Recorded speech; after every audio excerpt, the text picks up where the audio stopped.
হাজার বছর ধরে আমি পথ হাঁটিতেছি পৃথিবীর পথে।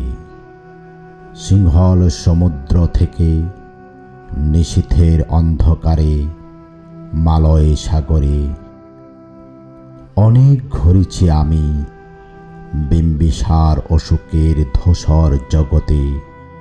সেখানে ছিলাম আমি আরো দূর অন্ধকারে বিদর্ভ নগরে। আমি ক্লান্ত প্রাণে, চারিদিকে জীবনের সমুদ্র সফেন।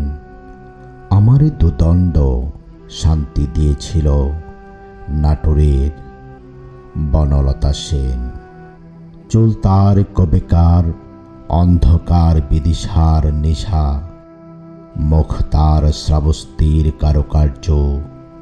অতি দূর সমুদ্রের পর হাল ভেঙে যে নাবিক হারাইছে দিশা। সবুজ ঘাসের দেশ যখন সে চোখে দেখে দারুচিনি দ্বীপের ভেতর, তেমনি দেখেছি তারে অন্ধকারে। বলেছে সে, এতদিন কোথায় ছিলেন? পাখির নীড়ের মতো চোখ তোলে নাটোরের বনলতা সেন। সমস্ত দিনের শেষে শিশিরের শব্দের মতন সন্ধ্যা আসে। ডানা রৌদ্রের গন্ধ মুছে ফেলে চিল। পৃথিবীর সব রং নিভে গেলে পাণ্ডুলিপি করে আয়োজন।